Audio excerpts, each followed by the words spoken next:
Well, as John has said, I serve as the pastor of Greenview Church on the south side of Glasgow. We're a kind of medium-sized congregation. And like you, we've been navigating the twisty and rocky roads of the last 14 months. In the webinar a couple of weeks ago, Tom Fenning said some things that really resonated with us.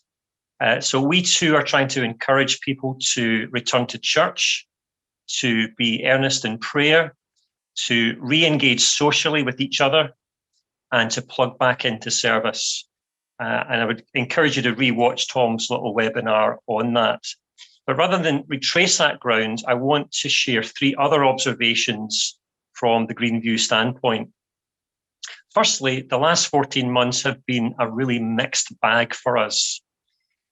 We don't think there's a simple answer to the question, has it been good or bad?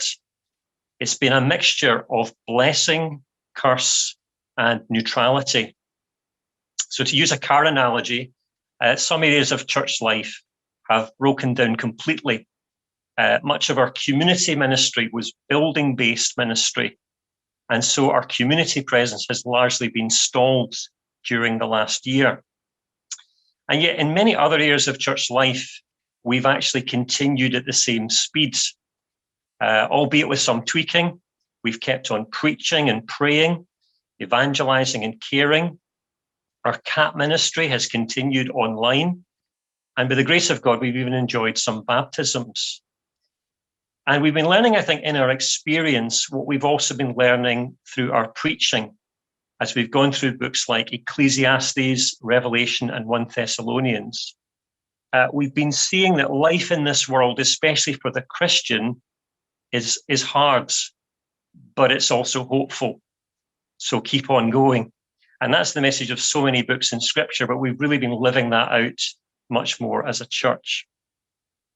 I guess, though, one surprise for us is that in a few areas, the car has actually accelerated. So our giving, one of the things that we were really concerned about, has actually gone up significantly during the pandemic. As people have been spending less discretionary income, are they evaluating how well they were actually spending the money in the first place?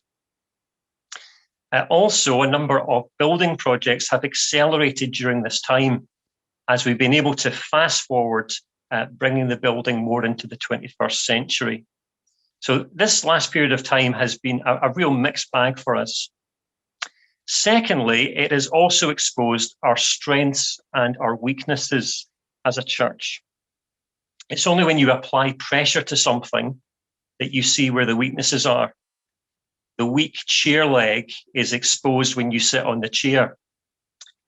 And so we've realized, for example, that we're over-reliant on a small eldership team, that we need to work harder at training leaders, that we need to strengthen the diaconal side of our church, and a number of other things like that. We've also noted, as I hope you have, some of our relative strengths as a church. We've been working really hard in recent years to develop both a culture and a structure of pastoral care. And our community groups in particular have really been the backbone of strength throughout this time of pandemic. So I wonder how that applies to your church. Like a bone scan, we've seen what is strong, and we've also seen what might need surgery as we've come through this time. And that brings me to the final observation. We've seen how much carers need care and support. I'm sure I don't need to explain to you the increased burden on church elders and church staff over this last season. And I think it's fair to say that some of our leaders have really struggled. And I think all of our leaders, myself included, has needed extra support. We've realized even more that carers need care, and we've tried to increase and enhance that support going forward.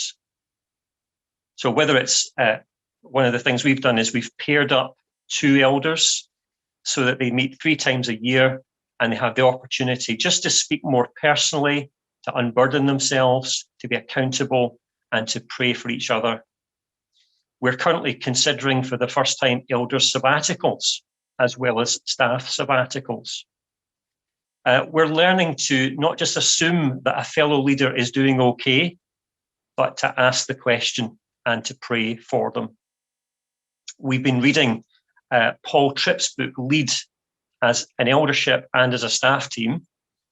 And as all Paul Tripp's books do, that's helped us look at our hearts and talk more openly with each other about what's going on. So as we consider what might be another challenging 12 months, what does sacrificial and sustainable leadership actually look like